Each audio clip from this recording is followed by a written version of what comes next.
भारत के अधिकतर राज्यों में राष्ट्रपति शासन होगा, पर बाद में नेतृत्व धर्मनिष्ठ वीर लोगों पर होगा जो एक धार्मिक संगठन के आश्रित होंगे। अब यह बहुत ही महत्वपूर्ण भविष्यवाणी है भाइयों और बहनों। इजराइल के प्रोफेसर हरार के अनुसार जो भविष्यवाणी का जिक्र किया गया है ये बहुत ही इंपॉर्टेंट है। ये वर्तमान समय के लिए है, 2028 के आसपास के लिए ये भविष्यवाणी है कि आने वाले 2 से 3-4 वर्षों में क्या मंजर होगा देश दुनिया में और भारत में। यानी भारत के अधिकतर राज्यों में राष्ट्रपति शासन होगा।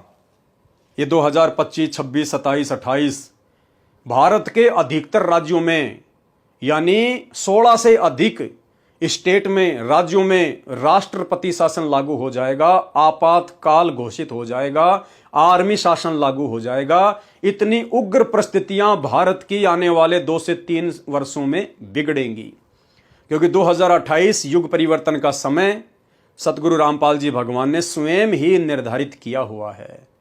और जो युग परिवर्तन होता है वो सतगुरु की इच्छा से होता है, उसको कोई टाल नहीं सकता है। तो आने वाले समय में भारत के अधिकतर राज्यों में राष्ट्रपति शासन होगा। उसके बाद क्या होगा? पर बाद में नेतृत्व धार्मिक धर्मनिष्ठ वीर लोगों पर होगा। उसके बाद में जब परिस्थितियां बिगड़ जाएंगी, ये राजनेता लोग ऊपर हाथ खड़े करके भाग खड़े होंगे, दुनिया इनके कपड़े तक नोच लेगी इनके। उस समय फिर क्या होगा? फिर इन राजनेताओं की बस की बात नहीं है। फिर इस सतगुरु के अनुयायी, इस तत्वदर्शी संत के फॉलोवर जो कि धर्मनिष्ठ हैं, क्योंकि और लोग तो धर्म की परिभाषा जानते नहीं हैं, और तो धार्मिक है ही नहीं, बाकी तो बस इतने से धार्मिक हैं कि नवरात्रे में 9 दिन तो जय दुर्गा जय दुर्गा जय दुर्गा। नवरात्रे के टाइम पे 9 दिन तो साधु बन जाएंगे, सब कोई शाकाहारी बन जाएंगे और जय दुर्गा जय दुर्गा जय दुर्गा। और जैसे ही 9 दिन बीते फिर मांस की दुकान पे जाएंगे और फिर दे मुर्गा दे मुर्गा दे मुर्गा। तो ये लोग तो केवल इतने धार्मिक हैं, वर्तमान के सनातनी जो लोग संत रामपाल जी की शरण से दूर हैं, वो चाहे किसी भी धर्म का हो, किसी भी जाति का हो, किसी भी देश का हो, ये लोग केवल धर्म को इतना ही जानते हैं, इससे ज्यादा नहीं जानते। तो यहां पर जो धर्मनिष्ठ लोगों की बात हो रही है वो उस तत्वदर्शी संत के फॉलोवर की हो रही है। यानी जो परिस्थितियां बिगड़ेंगी, फिर पूरी जो बागडोर है वो तत्वदर्शी संत के हाथ में आ जाएगी। फिर वो तत्वदर्शी संत अपने फॉलोवर को आदेश देगा और फिर उनके अनुसार तत्वदर्शी संत के आशीर्वाद से, गुरुदेव भगवान की दया से, इनके आशीर्वाद से, इनकी शक्ति से फिर जो भगत भाई होंगे वो फिर आगे शासन की बागडोर अपने हाथों में लेंगे। तब धीरे धीरे धीरे धीरे सतगुरु के आशीर्वाद से शांति स्थापना होगी। पर बाद में नेतृत्व धर्मनिष्ठ वीर लोगों पर होगा जो एक धार्मिक संगठन के आश्रित होंगे, जो एक धार्मिक संगठन से जुड़े होंगे। अब यहां पर बहुत सारे भाइयों के मन में शंका हो जाएगी, क्योंकि सतलोक आश्रमों से जुड़े हुए जितने भी लोग हैं, इन लोगों के दिमाग में एक चीज डाल रखी है पुस्तकों में लिख लिख के सतलोक आश्रम वालों ने कि राष्ट्रीय समाज सेवा समिति, राष्ट्रीय समाज सेवा समिति। नहीं, यहां पर किसी राष्ट्रीय समाज सेवा समिति के लिए नहीं कहा गया है। धार्मिक संगठन, यानी हमारे गुरुदेव भगवान का जो यथार्थ 13वां कबीर पंथ है, यह दुनिया का सबसे बड़ा धार्मिक संगठन है, जो सन 1994 में ही सतगुरु रामपाल जी भगवान ने खड़ा कर दिया। और वे ही लोग धर्मनिष्ठ हैं जो सतगुरु के द्वारा सन 1994 में खड़े किए गए धार्मिक संगठन में उनके प्रत्येक नियम और मर्यादाओं में रहकर भक्ति कर रहे हैं। वही वीर लोग हैं और वही धर्मनिष्ठ लोग हैं, क्योंकि मर्यादाओं का पालन कर रहे हैं इसलिए उनको धर्मनिष्ठ कहा गया है, और वीर इसलिए कहा गया है क्योंकि मर्यादाओं का पालन वही कर सकता है जो संघर्ष करेगा। तो ये काम भी आज सत्सेवक भाई बहन ही अपने गुरुदेव भगवान के आशीर्वाद से कर रहे हैं। बाकी यहां पर जो धार्मिक संगठन की बात कही गई है वो किसी राष्ट्रीय समाज सेवा समिति या सतलोक आश्रम मैनेजमेंट वालों की तरफ संकेत नहीं है, इस बात को ध्यान रखना। अगर राष्ट्रीय समाज सेवा समिति के लिए या सतलोक आश्रम वालों के लिए अगर यहां पर संकेत होता तो 2014 बरवाला कांड के बाद गुरुदेव ने मीडिया के सामने, पूरी दुनिया के सामने उस मनमुखी धार्मिक संगठन राष्ट्रीय समाज सेवा समिति का तो बहिष्कार कर दिया। गुरुदेव ने मना कर दिया कि ये समिति मेरी नहीं है, मेरी समिति में इस प्रकार से गुंडे लोगों का कोई काम नहीं होगा, जिस प्रकार से इन्होंने बरवाला कांड में काले कपड़े पहन के गुंडे बन के और केवल मेरी बदनामी करवाई है, बरवाला कांड ही करवाया है। तो सुनिए छोटा सा इंटरव्यू गुरुदेव भगवान का बरवाला कांड के बाद, जब मीडिया वाले ने पूछा कि बाबा आश्रम के बाहर जो इतने गुंडे खड़े थे, इतने लठ वाले खड़े थे, तो गुरुदेव ने कहा कि वो मेरे नहीं थे, वो राष्ट्रीय समाज सेवा समिति के थे। तो मीडिया वालों ने कहा कि बाबा समिति भी तो आपकी है, तो गुरुजी ने मना कर दिया, नहीं समिति मेरी नहीं है। तो गुरुजी ने तो उसको 2014 में कैंसिल कर दिया, उसका तो बहिष्कार कर दिया। तो वो धार्मिक संगठन नहीं है, वो तो काल के द्वारा बरवाला कांड करवाने के लिए गुरुजी के परिवार में कुप्रेरणा करके खड़ा किया गया एक अधार्मिक संगठन था, जो अपने गुरुजी की बातों को महत्व कम देता था और अपनी मनमानियों को ज्यादा लागू कर रहा था। सुनिए। आपके ऊपर इतने इल्जाम है सर, आपके ऊपर इतने इल्जाम झूठे कैसे हैं आपके ऊपर? आपके गुंडे इतने खड़े थे वहाँ पे, हजारों आदमी हरियाणा पुलिस से। मेरे नीचे राष्ट्रीय समाज सेवा समिति नहीं तो आपकी समिति है। अरे आपकी समिति है बाबा, आप अपने आप को संत कहते हैं, आप संत कहना लायक भी है? आप आपसे भी जवाब दीजिए। आपके वहाँ इतनी फोर्स, इतने गुंडे, इतने आर्मी खड़ी है हरियाणा पुलिस के ऊपर। भारत के अधिकतर राज्यों में राष्ट्रपति शासन होगा, पर बाद में नेतृत्व धर्मनिष्ठ वीर लोगों पर होगा, जो एक धार्मिक संगठन के आश्रित होंगे। धार्मिक संगठन यानी 13वें कबीर पंथ से जुड़े होंगे और सतगुरु रामपाल जी भगवान के आश्रित होंगे। नंबर 7, नॉर्वे के श्री आनंदाचार्य की भविष्यवाणी के अनुसार सन 1998 के बाद एक शक्तिशाली धार्मिक संस्था भारत में प्रकाश में आएगी। यानी सन 1994 से सतगुरु रामपाल जी भगवान ने अपना ज्ञान प्रचार करना शुरू किया और धीरे धीरे फिर इनका जो है उजागर होने लगा, धीरे धीरे प्रकाश में आने लगे, जिसके स्वामी एक गृहस्थ व्यक्ति की आचार संहिता का पालन संपूर्ण विश्व करेगा।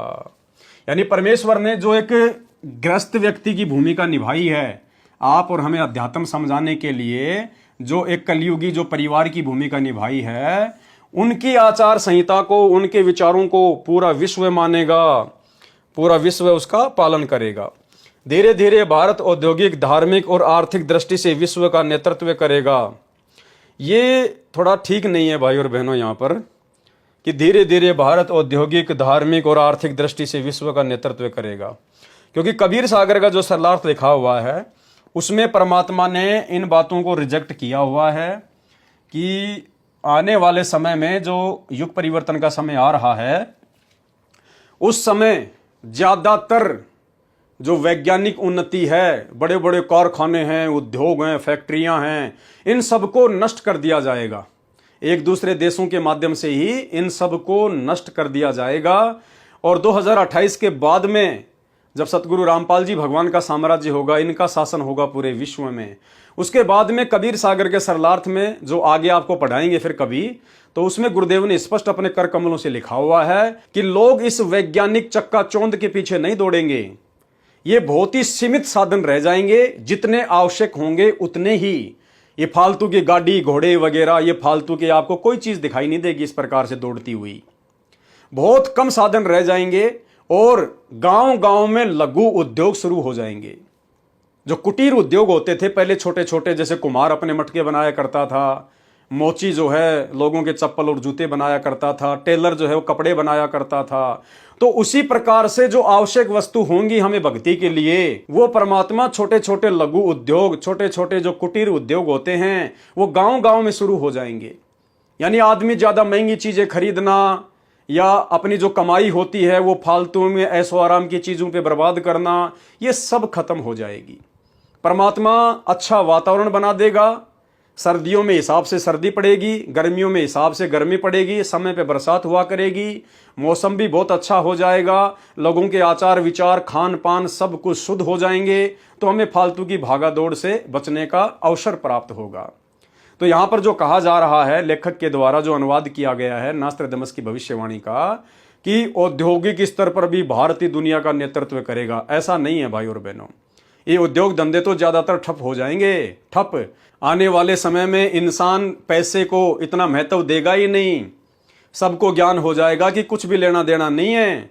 देख लिया हमारे पूर्वजों ने, बड़े बड़े फैक्ट्री लगा के, बड़े बड़े उद्योग बिल्डिंगें खड़ी करके आज उनके अंदर कबूतर अंडे दे रहे हैं, कोई काम नहीं आ रही, सब नष्ट हो गई, भक्ति करके निकल लो यहाँ से, नहीं तो ऐसे जन्म होते रहेंगे, मरते रहेंगे, काल के चक्की में पिसते रहेंगे। तो ये उद्योग धंधे ऐसे नहीं होंगे जिस प्रकार से वर्तमान में है, और ना ही भारत को औद्योगिक क्षेत्र में उनका नेतृत्व करने की आवश्यकता पड़ेगी। धीरे धीरे भारत औद्योगिक, धार्मिक और आर्थिक दृष्टि से विश्व का नेतृत्व करेगा, और उसका विज्ञान यानी आध्यात्मिक तत्व ज्ञान ही पूरे विश्व को मान्य होगा। यानी संत रामपाल जी भगवान की भक्ति पूरे विश्व को मान्य होगी। उपरोक्त भविष्यवाणियों के अनुसार ही आज विश्व में घटनाएं घट रही हैं। युग परिवर्तन प्रकृति का अटल सिद्धांत है। जो युग परिवर्तन है वो प्रकृति का अटल सिद्धांत है, यानी वो होके ही रहेगा। इतना है कि परमात्मा धरती पर है, इसलिए जिस स्तर पर इस सतगुरु के धरती पर ना रहते सहते जो महाविनाश होना था, जो जन धन की हानि होनी थी, उस स्तर पर ना होकर परमेश्वर अच्छी आत्माओं को, धार्मिक आत्माओं को बचा लेगा। बाकी जो बिल्कुल ही नालायक हैं, नास्तिक है, इतना सब कुछ वर्तमान में देश दुनिया में हो रहा है, उसके बावजूद भी होली दिवाली मनाना नहीं छोड़ रहे, पटाखे फोड़ना नहीं छोड़ रहे, शराब पीना नहीं छोड़ रहे, मांस खाना नहीं छोड़ रहे, उल्टे कुक्रम करना नहीं छोड़ रहे, उनका तो फिर सत्यानाश उस विनाशकालीन समय में होना ही होना है। युग परिवर्तन प्रकृति का अटल सिद्धांत है। वैदिक दर्शन के अनुसार 4 युगों, सतयुग, त्रेता युग, द्वापर और कलयुग की व्यवस्था है। जब पृथ्वी पर पापियों का एक छत्र साम्राज्य हो जाता है, वर्तमान में पृथ्वी पर पापियों का एक छत्र साम्राज्य हो चुका है। आपको भ्रष्टाचार, रिश्वतखोर, काला बाजारी, मिलावट, चोरी, जारी, बलात्कार, ये आपको हर तरफ देखने को मिलेगी। पूरी दुनिया को इन बुराइयों ने ढक लिया है। ये राजनेता, कितना भ्रष्टाचार है इस राजनीति में, न्यायालयों में कितना भ्रष्टाचार है। तो क्या कहा जा रहा है, जब पृथ्वी पर पापियों का एक छत्र साम्राज्य हो जाता है, तब क्या होता है, तब भगवान पृथ्वी पर मानव रूप में प्रकट होता है। तब भगवान पृथ्वी पर मानव रूप में प्रकट होता है, और वेद भी इसी बात की गवाही देते हैं। तो आज वही भगवान, वही कबीर भगवान पृथ्वी पर 8 सितंबर 1951 को मानव रूप में प्रकट हो चुके हैं, क्योंकि भगवान के अलावा यहां पर शांति की स्थापना करना केवल एक कल्पना है, कल्पना। तो स्पष्ट कर दिया भाइयों और बहनों, यहां पर कुछ नहीं लिखा गया कि वो सतपुरुष का अनुयायी प्रकट होगा या उस परमेश्वर का कोई अनुयायी प्रकट होगा। स्पष्ट लिख दिया गया है। देखो, लेखक को ये बातें समझ में नहीं आ रही, डॉक्टर सरदार सूरजपाल सिंह MA PhD को ये बातें समझ में नहीं आ रही। कहीं कहीं तो लिख रहा है कि संत रामपाल जी परमेश्वर के अवतार हैं, और यहां क्या लिख रहा है कि भगवान ही मानव रूप में प्रकट होगा। तो लेखक की आंखें बंद हैं, उसकी बुद्धि ऑफ है, उसको कुछ समझ में नहीं आ रहा। ये वर्तमान में परमात्मा ने बुद्धि आप और हम सत्सेवक भाई बहनों की खोली है, तो हमने निष्कर्ष निकालना है कि वास्तव में सच्चाई क्या है, और सच्चाई अंत में लेखक को लिखनी पड़ी। अब इसके बाद भी लेखक बहुत सारी उटपटांग बातें लिखेगा, लेकिन फिर लास्ट में सच्चाई लेखक को लिखनी पड़ेगी। तब भगवान पृथ्वी पर मानव रूप में प्रकट होता है, और भगवान स्वयं पृथ्वी पर मानव रूप में प्रकट हो चुका है, क्योंकि आपको शुरू में बता दिया गया था कि अवतार केवल काल भेजता है। अपनी आत्माएं अंश रूप में ये काल भेजता है, अवतार रूप में, रामकृष्ण के रूप में।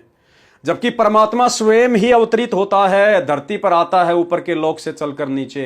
तो परमेश्वर कबीर जी का कोई अवतार नहीं होता है, परमेश्वर कबीर जी खुद ही स्वयं में अवतार हैं।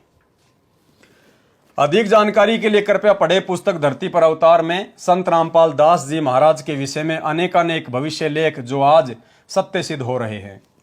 परमेश्वर कबीर जी ने कहा था कि पृथ्वी और आकाश टल सकते हैं, सूर्य का अटल सिद्धांत है, उदय अस्त वो भी निरस्त हो सकता है, लेकिन मेरी बातें कभी झूठी नहीं हो सकती।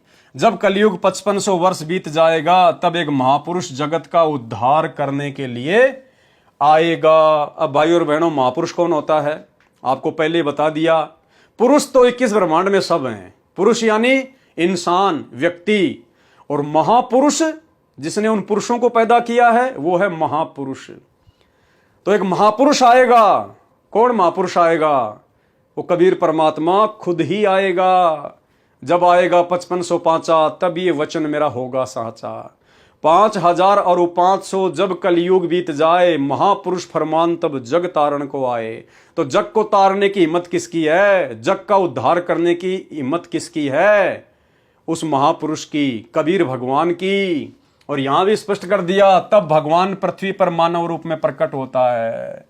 तो आज वो महापुरुष स्वयं सतगुरु रामपाल जी भगवान हैं।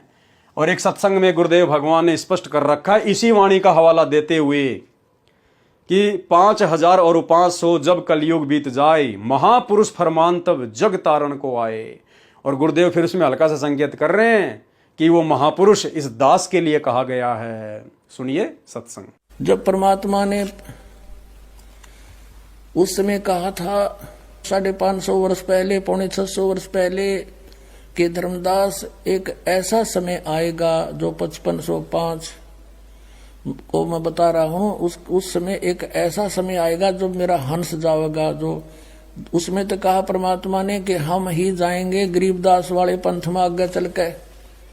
और फिर बताया है, देखना कि एक महापुरुष आएगा। यानी परमात्मा बार बार नो कहे, जैसे यहाँ आए थे जो बार बार नो कहते मैं भगवान हूं, कोई नहीं माने, तो थोड़ा घुमा कर कहते हैं भगवान, फिर समझ में आती है। जैसे यहाँ आए थे जो बार बार नो कहते मैं भगवान हूं, कोई नहीं माने, तो थोड़ा घुमा कर कहते हैं भगवान, फिर समझ में आती है। यहाँ लिखा है 5 सहस और 500 जब 5 सहस और 500 यानी 5500 जब कलयुग बीत जाए, महापुरुष फरमान तब जग तारण को आए। अब 5 सहस और 500 यानी 5500 जब कलयुग बीत जाए, महापुरुष फरमान तब जग तारण को आए। 5500 जब कलयुग बीत जाएगा तब एक महापुरुष संसार का उद्धार करने के लिए आएगा और उसके पास सही फरमान होगा। फरमान माने वो मंत्र जाप आदेश। जब कलयुग 5500 वर्ष बीत जाएगा तब एक महापुरुष जगत का उद्धार करने के लिए आएगा। वर्तमान में सन 2011 में कलयुग 5519 वर्ष बीत चुका है। विशेष प्रमाण कृपया पढ़े इसी पुस्तक धरती पर अवतार के पृष्ठ 37 से 40 पर कि कलयुग का कौन सा वर्ष चल रहा है। उसके आध्यात्मिक ज्ञान के सामने उस समय के सर्व संत महंत निरस्त हो जाएंगे। सर्व पंथ व धर्म एक होकर सनातन की साधना करेंगे। अरे आदि सनातन की साधना करेंगे, आदि सनातन की।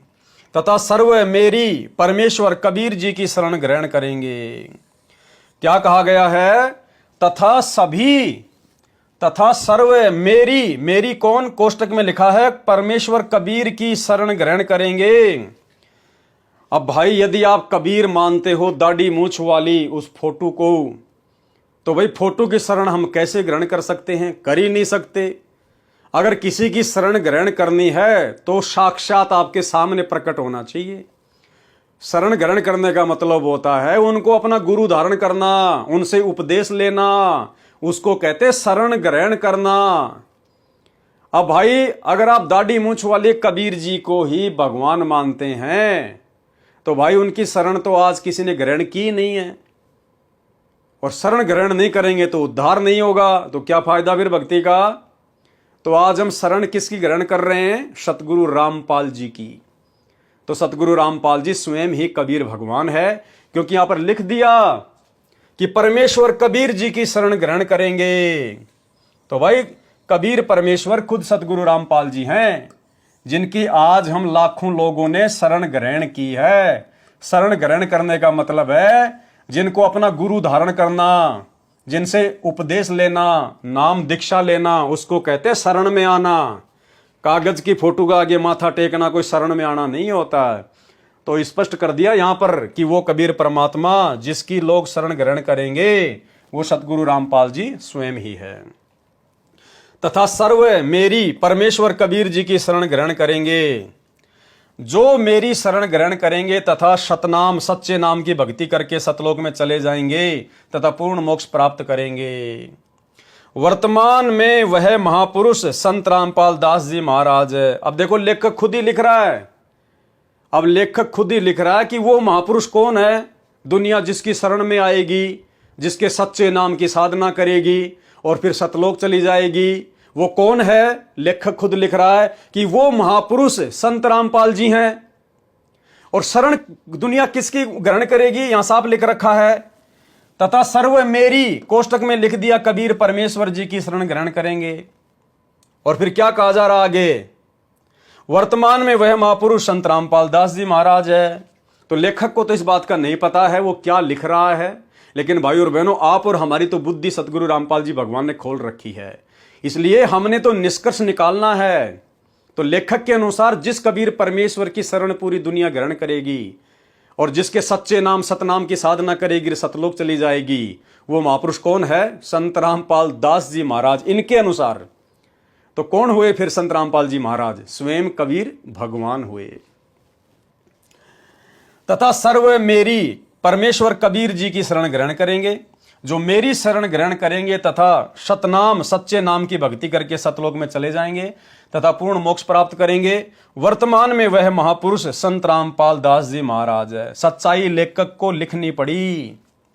जो परमेश्वर कबीर बंदी छोड़ जी द्वारा पूर्व निर्धारित की गई योजना अनुसार भेजे गए, यहां इसकी बुद्धि ऑफ हो गई, तुरंत इसकी बुद्धि ऑफ हो गई।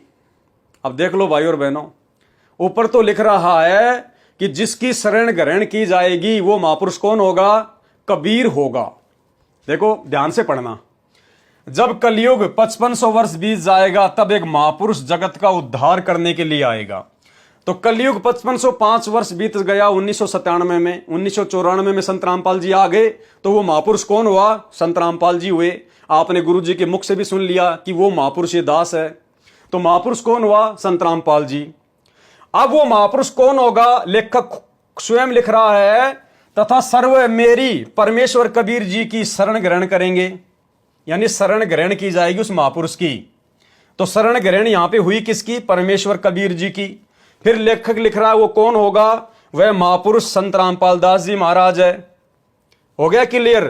अब नीचे इसकी बुद्धि ऑफ हो गई। अब नीचे संत रामपाल जी को कबीर जी का अनुयायी बता दिया। जो परमेश्वर कबीर बंदी छोड़ द्वारा पूर्व निर्धारित की गई योजना अनुसार भेजे गए हैं। अब संत रामपाल जी को कबीर जी के द्वारा भेजा गया, बता दिया। तो भाई और बहनों, कोई भगत, कोई जीव जब तक अपने सतगुरु की वास्तविक परमात्मा वाली स्थिति से, उन्हीं के आशीर्वाद से पूर्णतया परिचित नहीं होगा, तब तक वो यदि कोई पुस्तक लिखेगा, कोई बात कहेगा, तो वो उसमें अनेकों त्रुटियां कर डालेगा। ठीक है, इस भाई को सतगुरु रामपाल जी परमेश्वर जी की परमात्मा वाली स्थिति का ज्ञान नहीं था और ना ही वर्तमान में है, इसलिए इसने बहुत सारी त्रुटियां इस पुस्तक में की हैं। लेकिन परमात्मा ने आप और हमें सद्बुद्धि देके ये मौका, ये समय इसीलिए दिया है कि हम उन त्रुटियों को सुधारें और उन भाइयों के द्वारा लिखी गई बातों को, जो कुछ कुछ बातें परमेश्वर के ज्ञान आधार से सही हैं, उन बातों को समझकर हम अपने विश्वास को दृढ़ बनाएं कि वास्तव में कबीर परमात्मा इस धरती पर सतगुरु रामपाल जी स्वयं ही हैं। सज्जनों, यदि आज के करोड़ों मानव परम तत्व के ज्ञाता संत रामपाल दास जी महाराज जी के बताए पथानुसार अपनी जीवन शैली को सुधार लेंगे, तो पूरे विश्व में सद्भावना, आपसी भाईचारा, दया तथा सद्भक्ति का वातावरण हो जाएगा।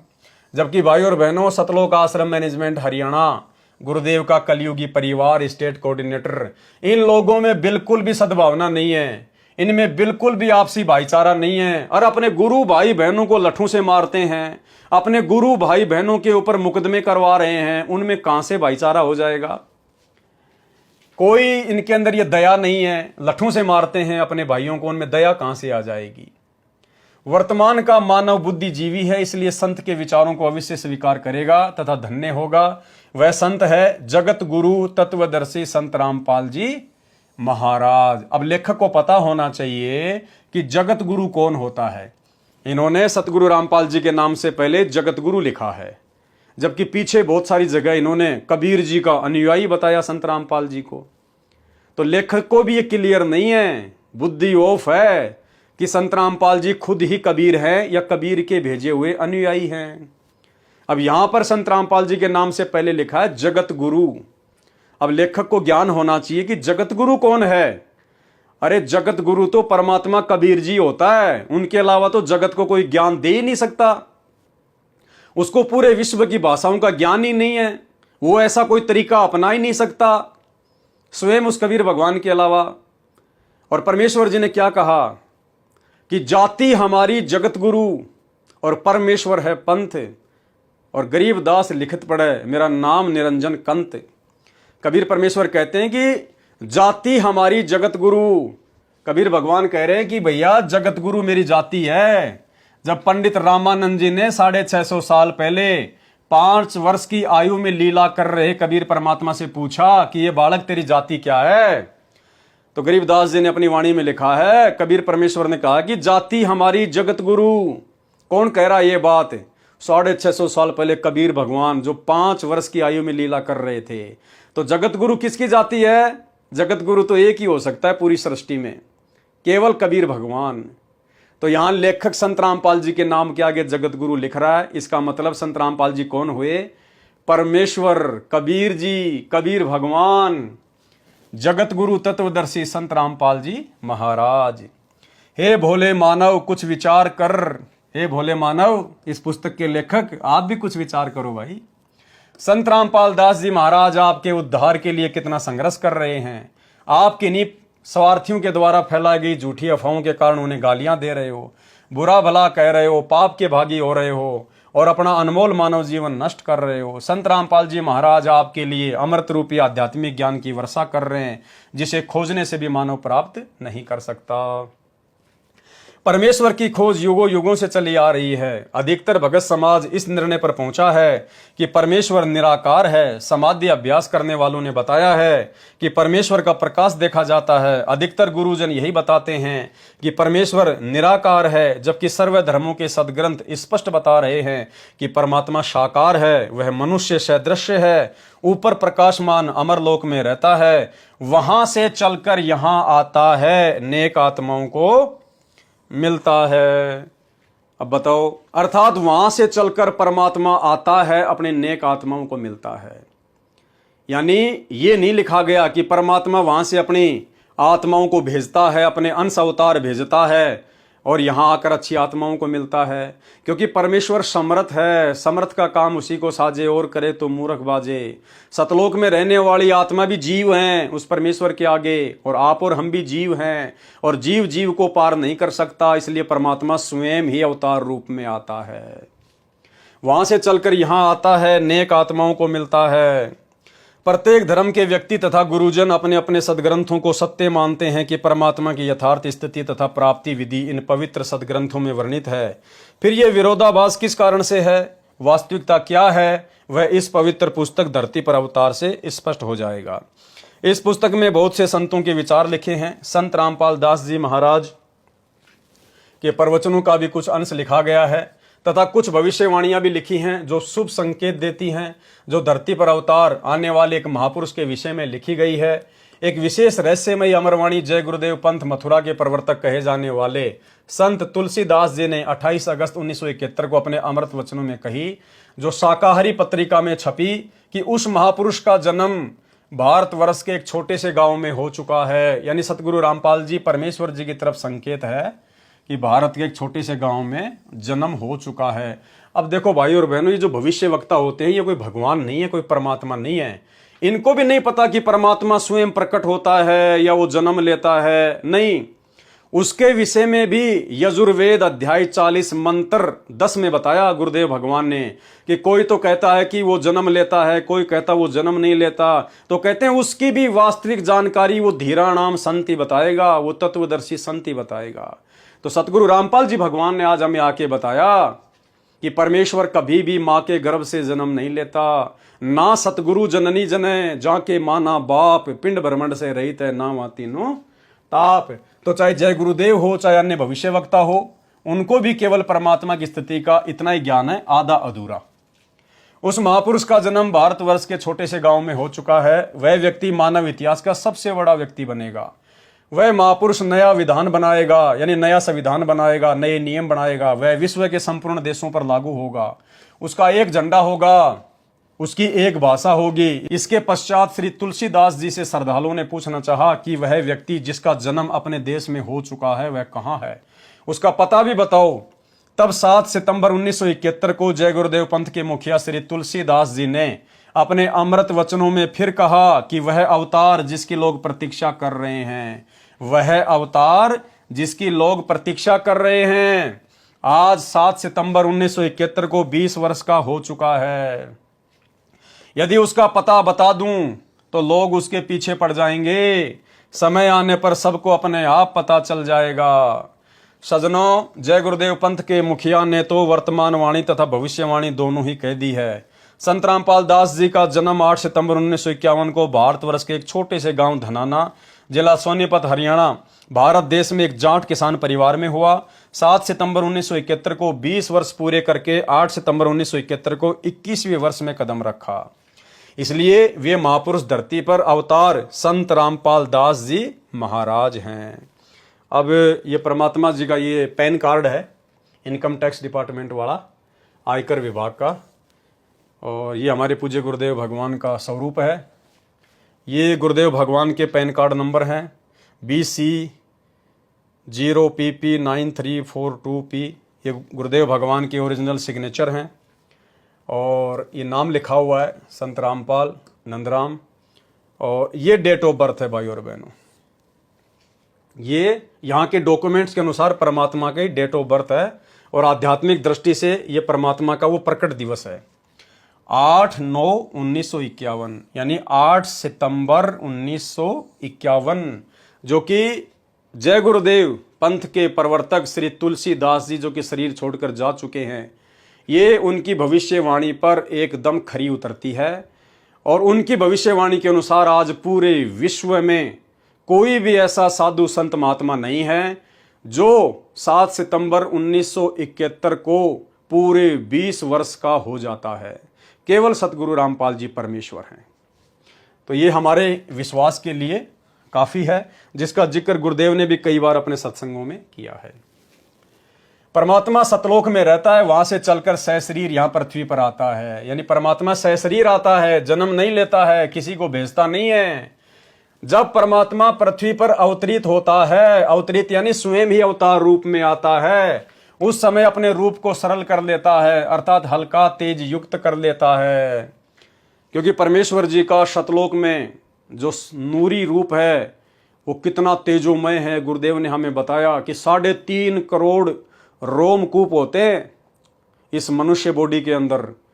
और गुरुदेव भगवान के, सतगुरु रामपाल जी भगवान के, कबीर परमेश्वर के एक रोमकूप में 1 करोड़ सूरज, 1 करोड़ चंद्रमा, इससे भी ज्यादा रोशनी, इतनी शीतलता, इतना प्रकाश उनके शरीर में है। हम तो यहाँ पर दिन के 12 बजे एक सूरज की तरफ ध्यान से नहीं देख सकते, आंखें बंद हो जाती हैं। इसलिए परमात्मा जब धरती पर आता है, प्रकट होता है, तो अपने उस तेजोमय रूप को हल्का करके आता है। उसके ऊपर अपनी शक्ति से, अपनी पावर से, अपने शब्द से एक ओवरकोट डाल के आता है, ताकि हम उनको देख सकें, उनके नज़दीक जा सकें, उनकी बातों को सुन सकें, उनके ज्ञान को समझ सकें। और नित्य नियम के लास्ट में परमात्मा हमें क्या कहते हैं? धन सतगुरु उपदेश देवा, 84 ब्रह्म मेट ही, और तेज पुंज अन्य दे धरकर इस विध हमको भेंट ही। कि ये परमात्मा, हे गुरुदेव सतगुरु रामपाल जी भगवान, आप धन्य हैं जो आपने हमें उपदेश दे दिया, 84 लाख योनियों का कष्ट मिटा दिया, और आप अपने तेजोमय रूप को हल्का करके एक ओवरकोट डाल के परमात्मा यहाँ पर मनुष्य सदृश से यहाँ पर प्रकट होते हैं। धन सतगुरु उपदेश देवा, 84 ब्रह्म मेट ही, और तेज पुंज अन्य दे धरकर इस विध हमको भेंट ही। तो आज अपने तेज पुंज के शरीर को हल्का करके सतगुरु रामपाल जी भगवान स्वयं ही कबीर परमात्मा आप और हमारे सतगुरु रूप में प्रकट हैं। जब परमात्मा पृथ्वी पर अवतरित होता है, उस समय अपने रूप को सरल कर लेता है। यहां पर यह नहीं लिखा गया कि जब परमात्मा अपनी किसी आत्मा को सतलोक से नीचे भेजता है तो उसके रूप को हल्का कर देता है। कोई आत्मा वात्मा का जिक्र नहीं है, क्योंकि परमात्मा स्वयं समर्थ है, उसको कोई अवतार भेजने की आवश्यकता नहीं है। काल तो समर्थ नहीं है, उसको तो श्राप लगा हुआ है, वो स्वयं नहीं आ सकता। इसलिए कभी तो श्री विष्णु को भेज देता है, कभी शंकर को भेज देता है, कभी ब्रह्मा जी को भेज देता है, कभी और अन्य आत्माओं को भेज देता है यहाँ पर। लेकिन ये तो समर्थ भगवान है भाई। जब परमात्मा पृथ्वी पर अवतरित होता है, उस समय अपने रूप को सरल कर लेता है, अर्थात हल्का तेज युक्त कर लेता है। यदि परमेश्वर अपने वास्तविक प्रकाश युक्त शरीर में यहाँ प्रकट हो जाए तो उनको चरम दृष्टि से नहीं देखा जा सकता। चरम दृष्टि यानी ये जो सामान्य हमारी आंखें हैं, इनसे नहीं देखा जा सकता। इसलिए परमेश्वर जब यहां अवतार रूप में आता है, देखो स्पष्ट हो गया भाई और बहनों, इसलिए परमात्मा जब यहां पर अवतार रूप में आता है यानी स्वयं ही अवतरित होता है, किसी आत्मा को नहीं भेजता, अपना कोई अवतार नहीं भेजता, सतलोक से किसी को नहीं भेजता, अवतार रूप में खुद ही आता है। इसलिए परमेश्वर जब यहां अवतार रूप में आता है तो अपने रूप को सरल करके आता है, अपने रूप को सरल करके आता है। जैसे वर्तमान में वही कबीर परमात्मा संत रामपाल जी के रूप में अपने रूप को सरल करके अवतरित हैं। तत्व ज्ञान, आध्यात्मिक ज्ञान का प्रचार करता है तो कौन कर रहा है? वास्तविक तत्व ज्ञान का प्रचार पूरे विश्व में सतगुरु कर रहे हैं। तो कौन हुए? कबीर, स्वयं सतगुरुदेव। तत्व ज्ञान, आध्यात्मिक ज्ञान का प्रचार प्रसार करता है। उस समय परमात्मा कवियों की तरह आचरण करता हुआ विचरण करता है। परमेश्वर गांव गांव जाकर, शहर शहर जाकर अपने तत्व ज्ञान का प्रचार प्रसार कर रहे हैं। 3 दिन तक जो है पाठ की वाणियां परमेश्वर गाते हैं, परमेश्वर बोलते हैं। 650 साल पहले आए तो कबीर वाणियों के माध्यम से, आज आए परमात्मा तो उन्हीं वाणियों को आधार बनाकर गांव गांव जाकर परमेश्वर ने कवियों की तरह आचरण करके लोगों को समझाया। घर घर जाके परमेश्वर ने पाठ प्रकाश किए।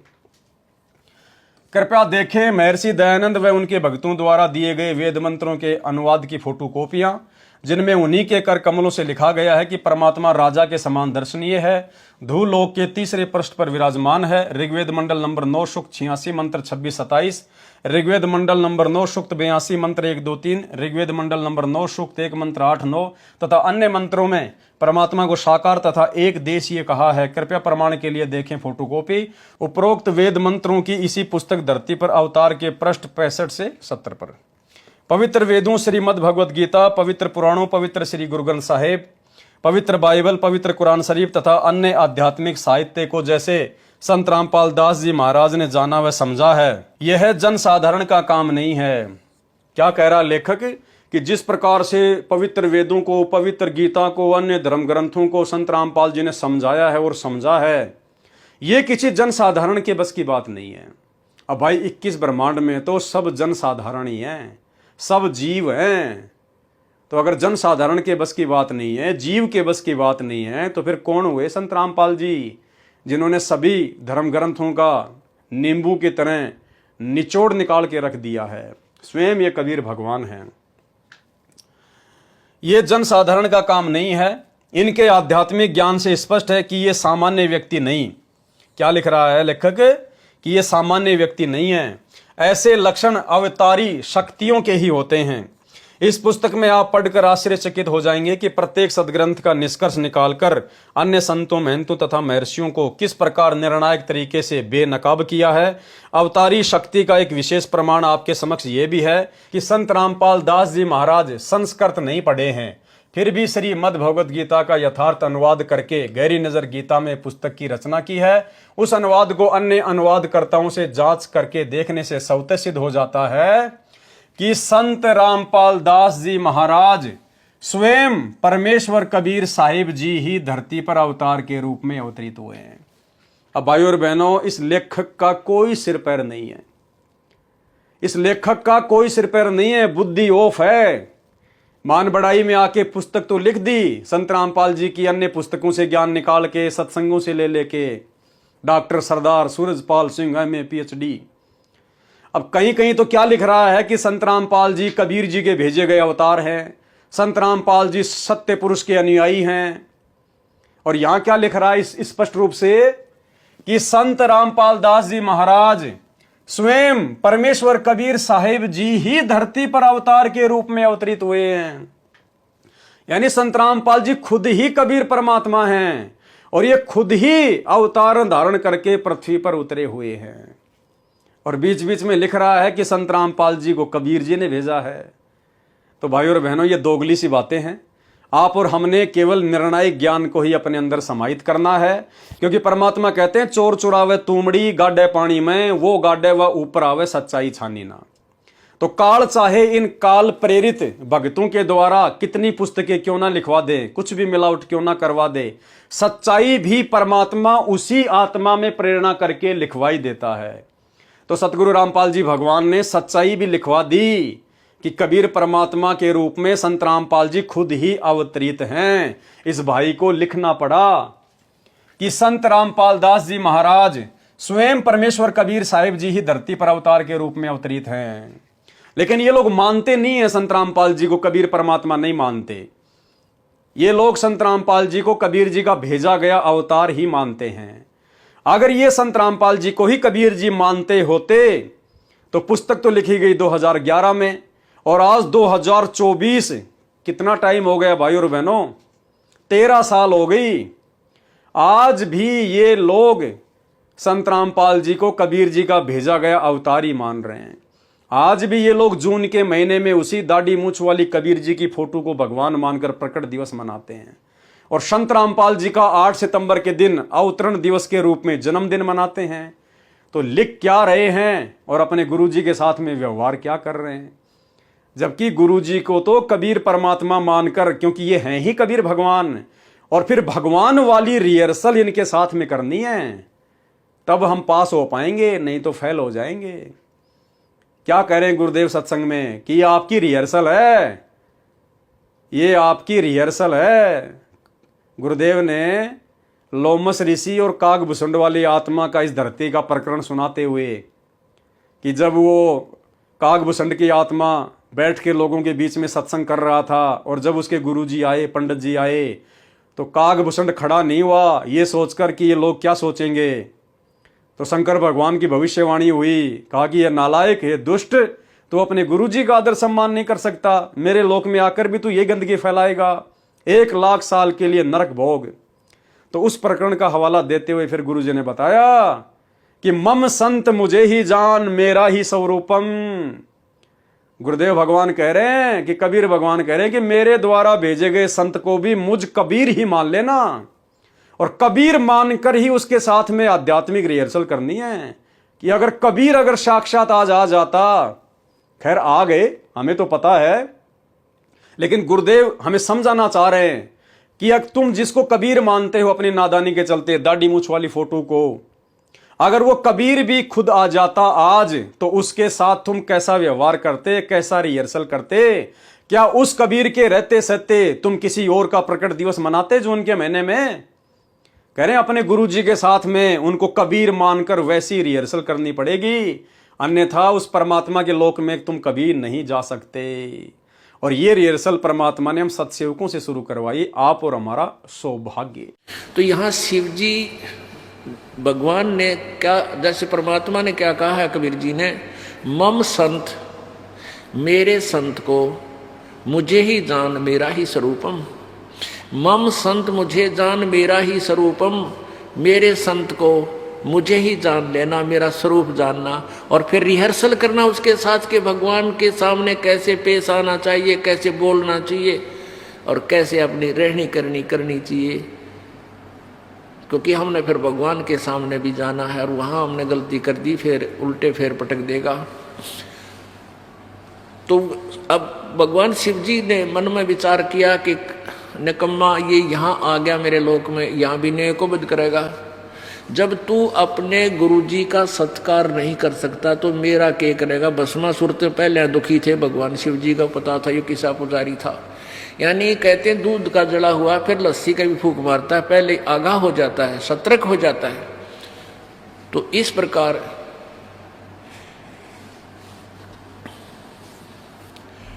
भगवान शिव ने कहा कि जब तू अपने गुरुजी की के प्रति तरह लगाव नहीं है तो मेरी के टाट काटेगा या मेरे भी साथ ऐसे को बद करेगा।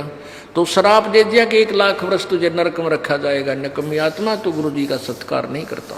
तो लेखक लिख जरूर रहा है, लेकिन लेखक को खुद को विश्वास नहीं है कि वो कबीर आज धरती पर संत रामपाल जी के रूप में खुद ही प्रकट है, कि संत रामपाल दास जी महाराज स्वयं परमेश्वर कबीर साहिब जी ही धरती पर अवतार के रूप में अवतरित हुए हैं। मेरा जन्म सिख समाज में शहर अमृतसर में हुआ। लेखक डॉक्टर सरदार सूरजपाल सिंह MA PhD क्या लिख रहे हैं? मेरा जन्म सिख परिवार में शहर अमृतसर में हुआ, जो बाद में जहांगीरपुर दिल्ली में रहने लगा। प्रथम बार संत रामपाल दास जी महाराज के विचार सुने तो गले नहीं उतरे। जिज्ञासु बनकर तथा कुछ त्रुटियां खोजने के उद्देश्य से न चाहते हुए भी टीवी चैनल, साधना तथा जी जागरण पर सत्संग सुनता रहा। यानी भाइयों और बहनों, परमात्मा ने अच्छी आत्माओं की पहचान बताई है। जो युगों युगों से परमात्मा की भक्ति करते आ रहे हैं, उनकी परमात्मा ने पहचान बताई है कि ज्ञान का और घाम का चमका सा होता है। जिसने समझना होगा कि ये पूर्ण संत है, इसके पास पूर्ण आध्यात्मिक ज्ञान है, मोक्ष मार्ग है, वो एक झटके में समझ जाता है। उसके बाद तो गुरु जी कहते हो चिकने गड़े हो जाएंगे, चिकने गड़े। और यहां लेखक खुद लिख रहा है कि मैं एक जिज्ञासु बनकर उनके सत्संग सुनता रहा, उनकी त्रुटियां खोजने के मकसद से उनके सत्संग सुनता रहा। तो आगे चलकर ये भाई जिज्ञासु बन गया। जिज्ञासु वो होता है जो इधर उधर से थोड़ा बहुत ज्ञान इकट्ठा करके फिर अपनी महिमा बनाने लग जाए। तो भाई ने जो पुस्तक लिखी है वो इसी मकसद से लिखी है, क्योंकि चिकने गड़े के समान है। एक समय की बात, और सत्संग जो है एक दिन का बतेरा हो लागना होता है। जैसे आम भाषा में कहा करो ना भाई, गाम का ज्ञान का तो चमका ऐसा हो से थोड़े में लाग जाया करो, अल्लाह तो फिर नहीं लगता, चाहे सारी उम्र फिर तो चिकने गड़े हो जाएंगे। सर्व परमाणु को सदग्रंथों में देखकर अपनी शिक्षा का अभिमान त्याग कर संत रामपाल जी को समर्पित होना पड़ा। क्या कह रहा है लेखक कि सारे प्रमाण देखकर और अपनी शिक्षा का अभिमान त्याग कर अंत में संत रामपाल जी के चरणों में समर्पित होना पड़ा। लेकिन भाइयों और बहनों, आत्मा से नहीं हुआ, दिल से फिर भी समर्पित नहीं हुआ। अगर शिक्षा का अभिमान इस पुस्तक के लेखक ने त्याग दिया होता, जैसा कि यहां लिख रहा है, तो इस पुस्तक के लेखक के रूप में अपने नाम के आगे MA PhD नहीं लिखता। क्या जरूरत थी भाई आपको MA PhD लिखने की? क्या जरूरत थी MA PhD लिखने की? अरे ज्ञान जिसको समझ में आ गया वो तो लाखों पुस्तक लिख दे ऐसी परमात्मा की। तो यहां पर क्या कह रहा है? MA PhD, और कह रहा है मैंने अपनी शिक्षा का अभिमान त्याग कर फिर संत रामपाल जी के चरणों में समर्पित होना पड़ा। अगर शिक्षा का अभिमान त्याग दिया होता तो अपने नाम के आगे अपनी शिक्षा नहीं लिखता MA PhD। शिक्षा का अभिमान त्याग कर संत जी को समर्पित होना पड़ा। मेरे अनुभव के अनुसार संपूर्ण विश्व में वर्तमान में केवल एक संत रामपाल दास जी महाराज ही सतगुरु हैं। अगर इनके ज्ञान आधार से भी देखा जाए, जैसा कि ये कह रहे हैं कि मेरे भक्ति अनुभव आधार से मैंने निष्कर्ष निकाल लिया कि पूरे विश्व में केवल संत रामपाल जी ही एकमात्र सतगुरु हैं। भाइयों और बहनों, यहां पर इनका भक्ति अनुभव भी फैल है, इनका ज्ञान अनुभव भी फैल है। इन्होंने निष्कर्ष निकाल लिया अपने भक्ति अनुभव से कि संत रामपाल जी ही विश्व में एकमात्र सतगुरु हैं। अरे अगर संत रामपाल जी ही आपको समझ में आ गए कि एकमात्र सतगुरु हैं, तो सतगुरु की भूमिका कौन करता भाई? सतगुरु की भूमिका कौन करता है? आपको इतने प्रमाण दे देंगे संत रामपाल जी के सत्संगों से, जबकि आप तो हमारे से पहले जुड़े हुए हैं। भाई 2011 में तो आपने पुस्तक लिखी, जबकि मैं पवन दास तो जुड़ाई 2013 में हूं। तो आपने तो पुस्तक लिखी 2011 में, उससे पहले ना जाने 8-10 साल से आप जी जुड़े होंगे संत रामपाल जी से। और आप जी को अब इतने प्रमाण दे देंगे कि सतगुरु कौन होता है। सतगुरु खुद कबीर भगवान ही होता है। दूसरा इस धरती पर कोई सतगुरु की भूमिका निभा ही नहीं सकता। यानी कबीर जी के अलावा इस धरती पर सतगुरु की भूमिका कोई निभा ही नहीं सकता। और आप कह रहे हो कि मेरे भक्ति अनुभव से मैंने निष्कर्ष निकाला है कि आज पूरे विश्व में संत रामपाल जी ही एकमात्र सतगुरु हैं। ये तो सतगुरु हैं, नो डाउट, लेकिन आप लोग मान तो नहीं रहे ना। अरे सतगुरु की परिभाषा है ना सतगुरु जननी जने जाके माना बाप, पिंड भ्रमण से रहित है ना वहां तीनों ताप। और फिर भी आप अपने सतगुरु का जन्मदिन मना रहे हो। फिर भी उस नकली दाढ़ी मूंछ वाली कबीर जी की फोटो को भगवान मान के जून के महीने में उसका प्रकट दिवस मना रहे हो। फिर भी अपने सतगुरु के अलावा अन्य फोटो भी रखते हो अपने घर पर, अपने दरबार में। तो तुम काहे का सतगुरु मान रहे हो भाई? खाली लिख रहे हो। तो भाइयों और बहनों, हमने निष्कर्ष निकालना है। मेरे अनुभव के अनुसार संपूर्ण विश्व में वर्तमान में केवल एक संत रामपाल दास जी महाराज ही सतगुरु हैं। और ये बार बार फिर आप जी अपने गुरु जी के नाम के आगे दास शब्द लिख रहे हो और फिर आप उनको सतगुरु भी कह रहे हो। श्री नानक देव जी के पश्चात उन्हीं के गूढ़ रहस्यों को केवल संत रामपाल दास जी महाराज ने ही जाना है। यह पुस्तक धरती पर अवतार पूरे विश्व के मानव समाज के लिए नया संदेश लेकर आई है। विशेषकर सिख समाज के लिए वरदान सिद्ध होगी। भाई जब आप सिख होने के बावजूद नहीं समझ पाए, आप जब खुद एक सिख होने के बावजूद, संत रामपाल जी के भगत होने के बावजूद भी उन्हें नहीं पहचान पा रहे, तो बाकी सिख क्या समझेंगे भाई? अरे आपके शब्दों का कहां से असर होगा मेरे भाई? आप दूसरों को कह रहे हो कि सिख समाज के लिए वरदान सिद्ध होगी, आपने खुद तो सिख की छोड़ी नहीं, आपने खुद तो सिख धर्म अभी छोड़ा नहीं, और दूसरों को आप जी समझाने जा रहे हैं, तो आपके शब्दों का कहां से असर होगा? जो मूल नाम सतनाम के 2 अक्षर का जाप सिमरन न करके मोक्ष से वंचित है, वह पूर्ति संत रामपाल दास जी महाराज के अमृत वचनों के सत संदेश से हो जाएगी, जो इस पुस्तक धरती पर अवतार में तथा ज्ञान गंगा में संग्रहित करके मानव समाज में भेजे जा रहे हैं। लेखक डॉक्टर सरदार सूरजपाल सिंह MA PhD।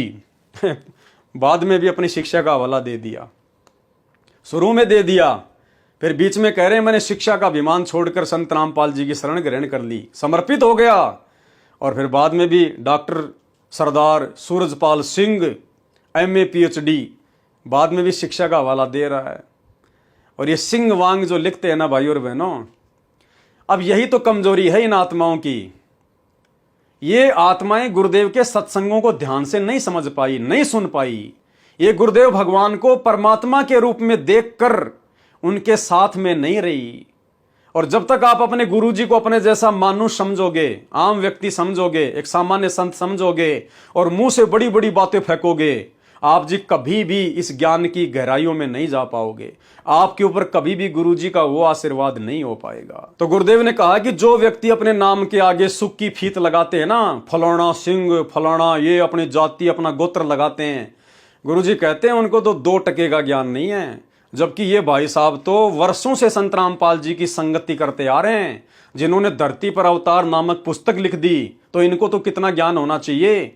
फिर भी ये अपने नाम के आगे सिंह लिख रहे हैं। तो गुरुजी ने ऐसे सिंह लिखने वालों के लिए क्या संदेश दिया है, ध्यान से सुनिए। गरीब सुसरे साले काल हैं, ये साडो समधी साखे, और गोतनाथ सब काल से भाई सबके मुंह में राख। अब इन बातों को ध्यान से सुनना कि सुसरे साले भी काल हैं, क्योंकि हम इन्हीं की ममता और मोह में, इन्हीं के ऊपर आश्रित होकर के, और साडो समधी साख और गोतनाथ भी काल है, सभी के मुंह में राख।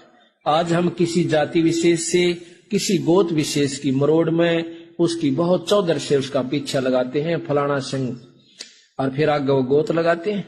आज हम ये गोत लगा रहे हैं, कल हम जाकर के कुत्ते की जुनी में जावांगे, वो गोत कहाँ गया, कहाँ वो हमारी जात गई, कहाँ हमारी वो मरोड़ गई, बंदी छोड़ के हैं। यो भी काला से अगर थोड़ी सी भी मन में आत्मा क्रेड आ जाए किसी के भी कारण से। तो सुन लिया भाई बहनों आपने, गुरुदेव कह रहे हैं कि ये जाति की मरोड़, ये धर्म की मरोड़, फलाना सिंह, कहते हैं कल को जब तू कुत्ता बन के फिरेगा तब कहां जाएगी ये तेरी जाति की मरोड़। आज सिंह है, कल को कुत्ता बन के घूम रहा है, फिर कोई सिंह नहीं कहेगा। तो भाई और बहनों, आप और हमने इन तमाम पुस्तकों में, ये पुस्तकें चाहे गुरुदेव ने लिखी हैं, ये पुस्तकें चाहे गुरुदेव के ज्ञान से किसी भगत ने लिखी है, हमने केवल इन पुस्तकों के अंदर से वो निष्कर्ष निकालना है। आप और हमने सावधान होना है। जो त्रुटियां आज से पहले आप और हमारे भगत भाई बहन कर चुके हैं, गुरुदेव को ना पहचान कर, ना समझ कर, हमने वो तमाम त्रुटियां करने से बचना है। अन्यथा हमारी भी वही स्थिति हो जाएगी जो स्थिति आज इन भक्तों की हो रही है। करनी तज कथनी कथ है, अज्ञानी दिन रात, और कुत्ते ज्यों भौंकत फिरे, सुनी सुनाई बात।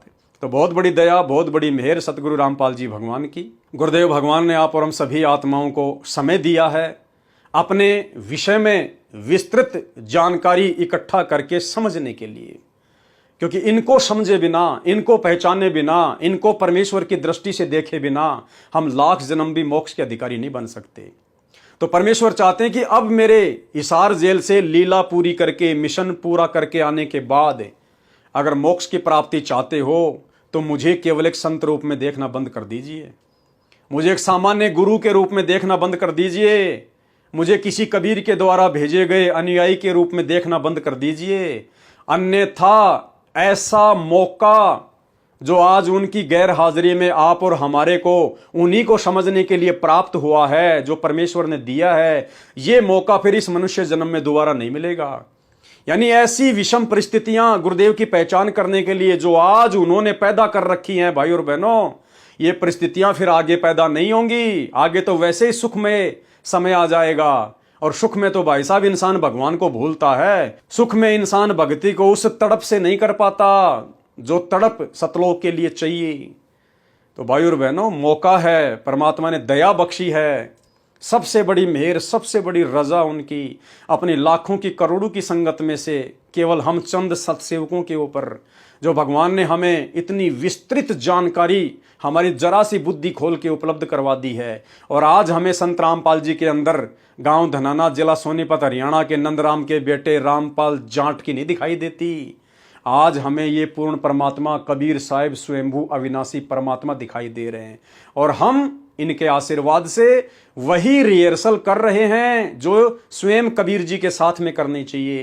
क्योंकि हमें दिल से पता चल गया, हमारी आत्मा ने स्वीकार कर लिया कि हमारे गुरुदेव स्वयं ही कबीर भगवान है। और जब तक कबीर जी को कबीर जी की दृष्टि से नहीं लोगे, कबीर जी कभी भी आपके ऊपर अपनी वो रजा नहीं बख्शेंगे जिस रजा से हमारा पूर्ण मोक्ष हो जाए।